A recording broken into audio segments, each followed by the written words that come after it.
Good evening, Pointers, and welcome to Final Take. I'm Curtis Rauen, and joining me tonight are Nathan Hansen and Marty Kauffman.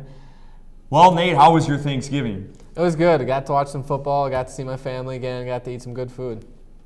Mine was fine. Thank you for asking. You had a horrible Thanksgiving. I had a fantastic one.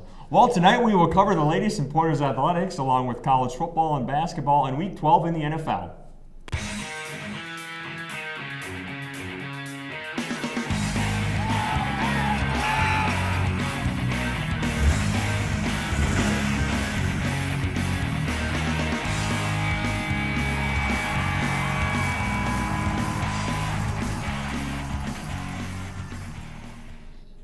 We begin tonight with Pointers men's basketball. Last week, the Pointers came back to defeat St. Norbert 66-61. Zach Gadeke led the Pointers with a career-high 26 points and 7 rebounds. Sean McGann was the only other Pointer in double figures with 13. Ben Babinski led the Green Knights with 18 points. Start with you, Nate. How has the improvement of Gadeke helped this team early on and to help them with their success with this young team? Well, the seniors that they have, Pelkoffer and McGann, are guards, obviously, so they need somebody inside, and Gadeke's has really stepped up for them and really produced in his last couple of games, and that's what they need. I talked about earlier in the year, they need to find a third guy to step up, and so far he's been that guy. Yeah, we mentioned earlier they have the two seniors that are at this point they're trying to figure out which guy they can rely on throughout the year, and this Gady keeps stepping up as another option, especially Pelkoffer's not really been up there in the point scoring so far. Yeah, Gadeke is taking over that Alex Richard role. And when we were covering the game, I think what I saw, these guys just seem kind of reluctant and hesitant and almost shy to shoot the ball. And I think Semling after that game kind of mentioned that. See throughout this year if that progressive, they get more confidence in themselves to shoot more, because Pelkoffer, he needs to be slinging that ball a little bit more, and that new guy Bublitz, and he did a nice job in those first couple games. They need to get those guys to rock more so they can continue this success and maybe make a run here. Well, now the 7th-ranked Pointers return to the court when they travel to number 1 Augustana on Saturday night, the team they defeated in the national championship. Augustana returns all 5 starters. And we'll talk about this. What are the keys to the Pointers' victory in beating them twice now? Well, that's going to be a really tough game. I mean, Augustana returned all 5 starters, and the Pointers return, I think, 1 starter with Pelkoffer, and Pelkoffer's kind of struggled the past couple games. So I think they just need to play great defense to start. Defense really is the key for this team, and once they start playing good defense, they can kind of work on their offense a little more and not be too focused on offense and shooting the ball and taking a bad shot or whether or not they should take that shot or not. I think if they really start with that defense and keep moving forward from there, they'll be all right. Yeah, defense is the key, especially with a team returning all 5 starters and you're returning 1. So I think defense is the way to go to win this game. I don't think they win this one. It's just going to give them a nice experience and learning for these young guys, because they're going to face a really tough opponent that they beat last year in the national championship. Well, the Pointers women's basketball team nearly pulled off their second upset of the season on Sunday, losing 51-48 to the number 1 18 St. Thomas. Sarah Gamillo led the Pointers with 11 points, with Lauren Enklum chipping in 8. Ali Maselli led the Pointers with 11 rebounds. Nate, what has you seen from this Pointers so far in the early season? We saw them last year. They struggled last year. They're such a young team. Now they got a year under their belt. What do you see out of them? Well, I think this year's team is completely different from last year's team. I mean, last year's team, they would win a game, lose the next, win one, then lose one. I think this team, they really know what they have this year. Last year there's a lot of injuries, and they had a lot of younger players having to step up. And this year they kind of have more experience for sure with the Rauen twins. They started last year, and they're coming off the bench this year. And Ali Maselli playing great as well, like she did last year. So I think they just got to keep rolling with it and trust Coach Egner. I mean, she knows what she's doing. She's been in this business for about 25 years, so she's no rookie. I think we're seeing the experience of this team. When they were younger, they were playing a lot. And obviously, they had their struggles, but I think now we're seeing them grow, and they're going to be a very solid team throughout. They're in these games, especially with the 18th ranked St. Thomas there. So it's going to be a very good year, I think, for the women's basketball team. Absolutely. Well, the Pointers season continues on Saturday when they travel to Carthage with a 2 p.m. tip-off. Well, onto the ice now. Pointer men's hockey lost their second game in a row when they lost to Adrian 3-2 after holding a late third-period lead. Lawrence Cornelia and Nick DeVolio had goals for the Pointers. The next day, the Pointers lost an expedition game 5-2 to the under-18 U.S. national team. How do the Pointers get out of the recent slump they're in? I mean, it's really tough to explain. We really expected a lot out of this team coming in. I mean, a few weeks ago they had votes for number 1 in the nation in D3, and now they've kind of struggled recently. And I don't know if Brooks needs to change up lineups a little bit. I mean, a couple weeks ago after the tie to Marion and the loss to St. Norbert, he was not happy after those games. And I think he has every right to be not happy. I mean, this is a team that shouldn't be struggling. They're very experienced. They have a lot of guys from last year's team, and all these guys know what they're doing. I think from a goalie perspective, from a goalie standpoint, they need to figure that out. I mean, you can't have one goalie playing one day and another goalie playing the next. You got to find a starter for the rest of the year and continue with him. And I think a lot of those guys just have to step up. I mean, Kyle Sharkey, Joe Kalis, even Evan Dixon, they haven't really had a breakout year yet. And I think one of those guys needs to step up for the Pointers. They need to start putting the puck in the net. When they were winning, they were scoring about 5 or 6 goals a game. These last couple of games, they're only scoring about 2 goals a game. So they really need to figure out how to get the puck in the net. And like you said, they need to find a starter to ride with and in goal. They need to find a guy there to carry on through the season. Yeah, and we talked about that a little bit, them switching up and seeing who they're going to go with. They need to pick someone already and kind of build some confidence for that guy and let him play so he's playing on a consistent basis. Well, the Pointers travel to River Falls on Friday night before returning home to face Superior on Saturday. Pointers women's hockey team lost for the 4th time in 5 games when they fell to the top 2 ranked teams in the country over the weekend in Plattsburgh State and Middlebury. What can the Pointers take away from playing these 2 top teams from the rest of this season? I think they just take experience out of it. I mean, that's still a really young team. They're not really proven, but they are a good team. They're a decent team. They have some good wins under the belt already this year, and I think they just got to keep moving along and keep learning and keep getting better. I think it's they know they can compete. They had a lead against both those teams in both games, so they know they can compete. It just came down to, I think, the end. So I think they know they can compete with the very best in the country. I think even that they have a goalie problem themselves. Last year they've switched off. Their best goalie graduated after last year, so they're still kind of trying to figure that out in goal as well. Yeah, both hockey teams trying to figure out who their goalie is, and we'll stay tuned to see what happens there. Well, the Pointers take on Eau Claire this weekend, playing Friday night in Stevens Point and Saturday in Eau Claire. We will take a quick break here, but when we return, we discuss Wisconsin Badgers basketball and some college football.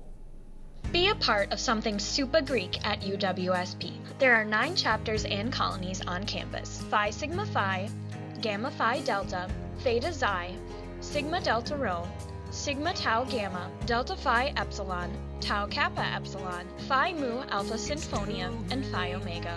Greek life at UWSP is a great way to build your personal support system and resume. With Greek life at UWSP, you won't just be a member, but a happy friend to the chapters and colonies for life. See what opportunities Greek life could offer you. Great opportunity to promote leadership, a great way to get connections, and also to build bonds between different groups. You get the opportunity to grow yourself as a leader and as a person, both through your organization and connections through Inter-Greek Council and other avenues like that. Greek life isn't what you see in the movies. I recommend checking out one of the recruitment events for the organizations and just seeing maybe you belong there.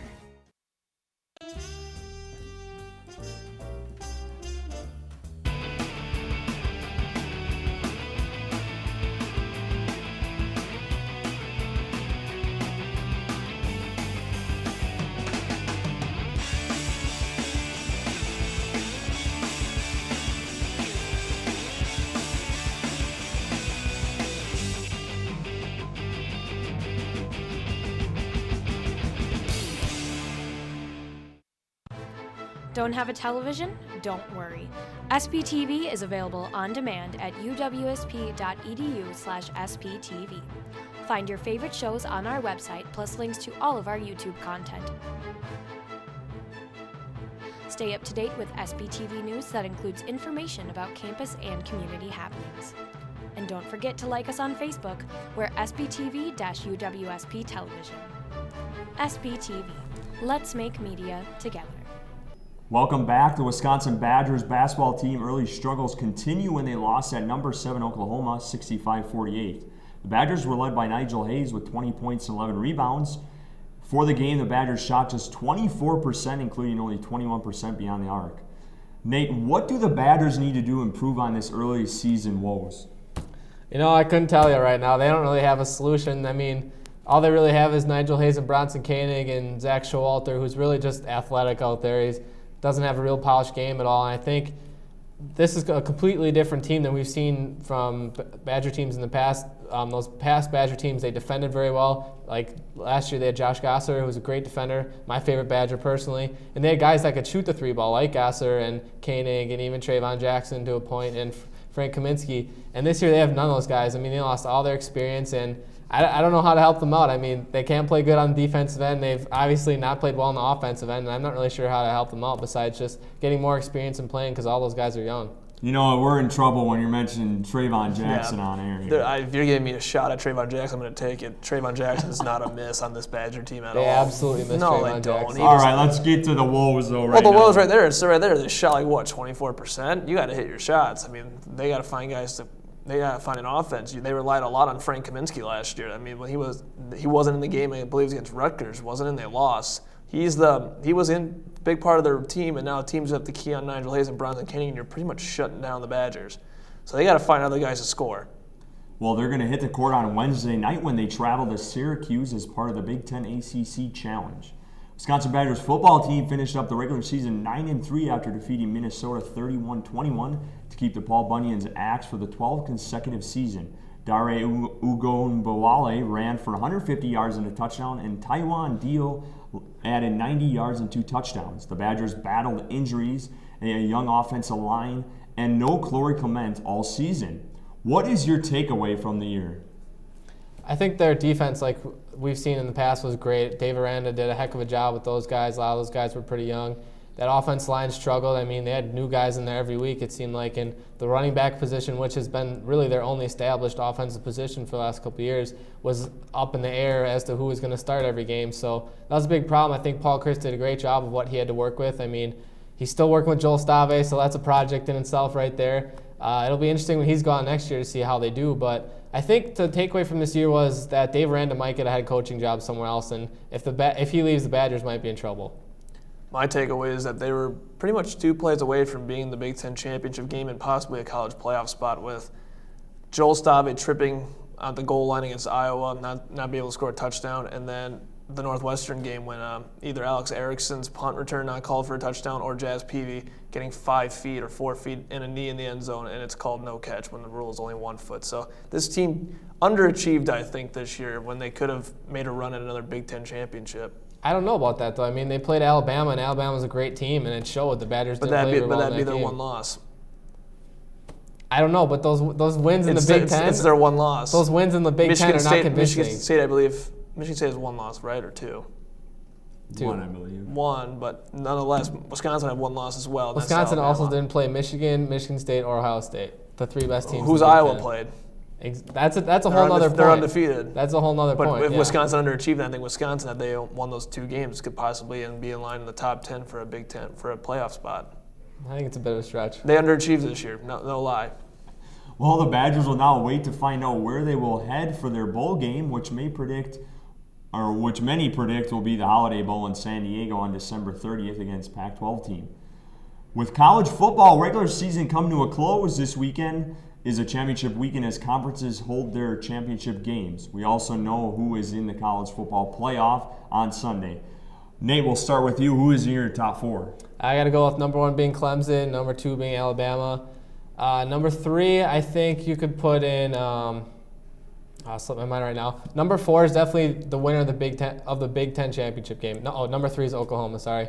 Number 4 is the winner of the Big Ten championship game. I mean, Iowa and Michigan State. Michigan State could very well have a few more losses on their record, but they played well enough. They beat Ohio State. And I think Iowa really hasn't played anyone, like you talked about, Marty, and that's why I don't think they should have a spot no matter what. I think they can only get that spot if they win that Big Ten championship game. Well, if they don't win, they're not getting in, so they have to win. They win that game, they're in. You don't take an undefeated team in a power conference and don't put them in the playoffs, so they're in along with Clemson. I think Stanford beats USC in the Pac-12 game. They jump in instead of Oklahoma. Oklahoma's that Big 12 is the best conference in football right now, and Oklahoma won that. So I don't know how you can't give them a spot. I think them not playing a week could screw them over a little bit, to be honest. That happened before. The championship? Not having a championship Yeah, it game. happened to TCU. It happened to TCU. They didn't get in. I think Stanford plays in the Pac-12, which is almost as weak as the Big Ten right now. it's a power conference. They have a championship game. I could see it happening. That's a bold prediction. Anything can happen. Nate. Anything can happen. And I think if Alabama loses to Florida, then I think you might see us. Well, I mean, I maybe missed it, but you got Michigan State in there or what? If they win the championship Pick a team. game. I want to know who you got in there. Is If it they Iowa w- or Michigan State? Whoever wins that game. Well, I know. Pick who you think. I go with think Michigan State. Michigan State, yeah. Okay, well, I'm going with Iowa. Go Hawkeyes. Well, we will take a quick break here, but when we return, we have the Week 12 of the NFL. My name is Jackie Lang. I graduated from UW Stevens Point in 2013. I started off coming to general members meetings, showing up for the shows. From the first show that I was a part of, I just absolutely loved it. Now that I've graduated, I currently work at WFRV TV, which is Channel 5, the CBS affiliate in Green Bay. I also freelance for Lashbro Visual Communications. All of my experience, all of my knowledge came from SPTV, and I will forever be grateful to this organization for that.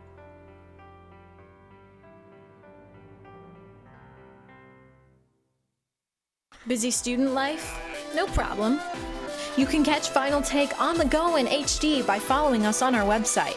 Final Take, for anything pointers, anything sports. Welcome back. It's now time for rapid fire around the NFL, and we get started with the Thanksgiving games. Everyone loves those. Detroit routed Philadelphia 45-14. Well, to start, I think what you're wearing right now is uglier than Marty's shirt tonight, so... Thank you. I love it. Matthew Stafford's By the way, playing that's well. uglier than that stupid tie.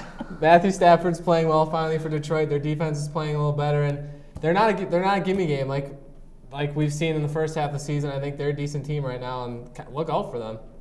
Yeah, they're not a very difficult team to face anymore. I don't think they're going to be challenged for anyone, especially Thursday with Green Bay. But Philadelphia, I think they quit on Chip Kelly. I think his tenure in Philadelphia is coming to an end. They got rid of LaShawn McCoy. They got rid of Kiko Alonso. They got Kiko Alonso. They got rid of a lot of guys, and it's just not working out. Yeah, Chip Kelly, you might see him out of there. I don't know. He wants to go to Tennessee to be Marcus Mariota's coach. So it's just. I don't think the fit with him in Philadelphia and being control of that team is just not panned out. I didn't understand it because they moved him to basically a GM role, so he picked the players he wanted for his system. None of those players he picked for his system work in his system, so I was kind of confused. But he ultimately wanted Mariota, and if he didn't get that guy, I didn't see it. I don't think a lot of people saw it working out with Bradford. But I mean, also too, they ran how many stretch plays with DeMarco Murray on last week, and it was like going for nothing. Yeah, he's stubborn. It's not going to work out. Yeah, some of those guys just don't work his system, and I think they had to pick up Murray to get the loss of McCoy, so that was it was a must move, and that didn't pan out because he doesn't fit their system. Well, let's move to the better game of the night. The Panthers remain undefeated, beating the Cowboys 33-14. Man, a tough game for Romo. He ends the season as a couple bad picks thrown right to Luke Kuechly's arms, and almost impossible to drop him. Throws it on Kirk Coleman, so it's just a bad night for Tony Romo, and they ended up losing him for the year. I think the Cowboys were done once Romo got hurt, and now I think they're officially over. I mean, luckily they're on the Packers' schedule in a couple of weeks, so the Packers might get a win there. Once again, the Panthers defense leading this team up to another undefeated week. They're pretty much the reason why I think this team is where it's at, more so than the offense. Yeah, I tell you what, you didn't even need the offense out there. The defense beat them by themselves. The score, they beat them by themselves. They scored twice, dominating. But let's talk about this guy a little bit. Kirk Coleman, leading the league in interception. He was a free agent pickup from Philadelphia. No one heard of this guy. I guarantee you guys have never heard of the guy in your lives. He played for Philly, didn't he? And he's been dominating. He's been the pickup for them right now. I mean, Tillman, a couple of people have thought he would do something with his. I mean, he was getting up there, but he's kind of fallen off right now. But Kirk Coleman, hats off to him. He's been dominating in the secondary for the Panthers, and Luke Kuechly's a monster. And let's go to the game that's uglier than this thing, and that's this Packers loss. I mean, the Bears upsetting the Packers 17-13. None of you guys would have predicted that. Who predicted that? I'm going to throw it to Marty first. Ditka predicted it. Well, Mike, if you Ditka don't think Mike picks the Bears every week. Yeah, so No, he picks the Packers a lot, and he's picked the Packers before over the Bears. Well, what do you got for that game? The Packers had untimely turnovers. I mean, Eddie Lacy fumbles the ball. He almost fumbled the ball going into the end zone on his touchdown tonight, and I still don't understand the play calling and what they're doing. I mean, they run 3 screens all game, really, and that was at the end of the game, and that's what started their good offense in the beginning of the game with the Eddie Lacy touchdown was a screen pass, and they just go away from it. And they quit running again. I think they threw 1 slant, and they threw 2 slants. One was the interception that Rodgers had because Davante Adams' timing got screwed up, and the other one would have been a touchdown, but they called it back off of they ran a third one. Adams dropped the ball too for a touchdown. That also, and Randall Cobb also dropped probably would have been a touchdown. So I think the offense, I don't know what to say. They just need to play better. I mean, they're not. You want to talk about a team that's underachieving? That's this Packers team right now. The Bears, the Packer defense shut down the Bears offense pretty much. They do every game. Yeah. I mean, come on, it's color. No, but.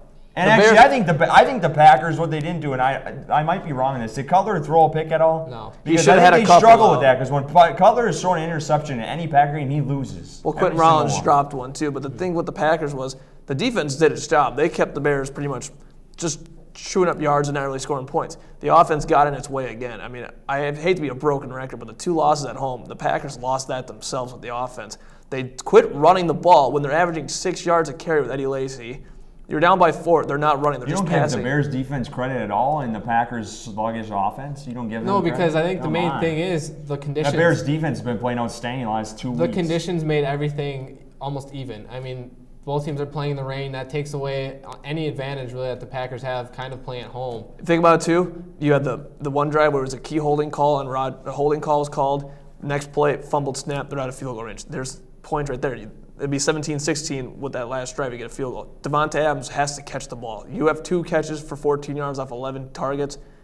Something's wrong. I mean, I'm sick of people throwing him under the bus. It is not Davante Adams' fault that all this is happening. People are talking about cutting him. People are talking about trading him. People are talking about benching him. Yeah, and it's the same people who are mentioning him being a star when he came out of college. Catch the ball. He and Rodgers have had just a tough time gelling, it looks like, on the field. Well, absolutely. He's missed half the season with that ankle injury. The other thing is, you want to call somebody out, call Randall Cobb. This guy, you're paying this guy $10 million a year, and what he's doing, he's dropping balls, not getting open. And he's playing his position. He's playing in the slot, which has worked for him in the past, and he's not doing his job. He's not doing a great job at doing his job. And you want to call somebody out, call it Randall Cobb. Aaron Rodgers is not as accurate. Panic is in the air. I love it. What's your guys' answer, though, for this receiving core? I saw them working out a few guys. There's definitely some panic there. I mean, what do you guys – if you were the coach, Nate, who are you putting in at wide receiver to pick up Davante Adams slacking, Randall Cobb dropping balls? I mean, what's your – Well, Aberdaris is healthy this week. He practiced fully so far, so I think he'll be back. But they really entered that game, the Packers did, with just 4 receivers. And that's a problem because they like to go with a lot of 5 So you're beating around the question. Who do you have as a Packers wide receivers going in this week? Aberdaris will play well this week, and you got to call another guy up if Ty Montgomery isn't ready, which it's not looking like. That's been the thing, too, is Montgomery hasn't been in. So I'm not saying he'd be a big impact, but he might have some. They were winning when they had him in the lineup. I mean, it's just another Ted Thompson pick not playing right now. Interesting. Hurt. By the way, I have a photo of this guy in a Packers. All right, what I want to know, Marty, who's your wide receiver starting this week for the Packers? It's going to be James Jones, Randall Cobb, Davante Adams. Jeff Janis is not quite there yet. He's not there. There's a reason why he's not in playing. There's a reason he's only on special teams. There's a reason why he's only on special teams, because they don't feel confident. Something's got to change. I mean, you got another division matchup this week. Yeah, they're going with the same guys. What else you want to do? What else can you do? You got to change something. Apparently, it's the execution. If it's broke, fix it. It's definitely broke right now. They're not catching the ball. It's absolutely. Well, then you guys got to make changes roster-wise. Something's got to change. They're not going to do drastic stuff. That's not the Packers' MO. They stick to what they do. It's worked. They're just not executing, apparently. Well, something that's executing right is the Vikings right now. They beat the Falcons 20-10. That was the ugliest win of the year by them. The Falcons are fraud. They're absolutely horrible. I mean, Matt Ryan is nowhere near an elite quarterback. I think he's one of those. I believe you were probably the same guy 2 or 3 years ago saying Matt Ryan was an elite quarterback. No, absolutely not. I've never said that in my life. If you say that comment, the Vikings are executing right now. That was an ugly They are game. at the top of the division at 8, 9 wins right now. They're executing. Don't tell me they're not. That was an ugly game. They're winning games. That's all that matters. Ugly game. Wins are wins. It was not a good game. Packers beat up. What do you on think them. of the Falcons, though, this blunder they're having right now they're- with Matt Ryan? They've regressed to what they were last year. They've done this for the past couple of They years. regressed. They were a team that looked pretty good. I think you were the same guy that was saying coming into the season they were going to win this division. They were a pretty trendy pick. You guys gotta dust up on your facts a little bit and start watching some of these teams. You know what you're talking about at the beginning of the season. If anybody thought Carolina was going 11-0, you're Well, nuts. the Chiefs beat the Bills 30-22.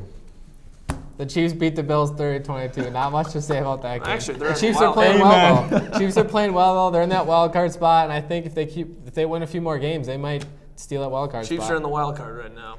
I dislike Macklin. He shows up for 1 week this week, puts up 20-some points, and I benched him. He annoys me right now. You. The Colts, poor you. And we're not even going to discuss all your hatred right now. The Colts took down the Buccaneers 25-12. Well, Matt Hasselbeck, heck, he's better than half those starting quarterbacks out there in the league right now. At 40, he's 4-0. He's throwing better than Aaron Rodgers right now. The Buccaneers came into that game hot. Jameis Winston was playing well. Jameis Winston had a couple turnovers, and that defense didn't play awful. But, I mean, if the Colts actually had a running game, Ahmad Bradshaw's out for the year, they might be another story. Their defense is still kind of suspect, so I still don't think they win that division. I think Texans win that division. I don't trust Indianapolis. Yeah, the Texans, they are a hot team right now. Let's go to this NFC East game. The Redskins beat the Giants 20-14. That's just a typical Giants game. I mean, they didn't play football at all the first three quarters, and then all of a sudden, fourth quarter, they come alive. Odell Beckham Jr. has another great one-handed catch. And the Redskins are playing decent, but I think this was the Giants' division, and they're kind of thrown away now. But they have absolutely the capabilities to turn around the last couple games and get another one of those wild card spots like they have a few years ago. So here's the thing. If the playoffs started this week, Green Bay goes to Washington, Seattle goes to Minnesota.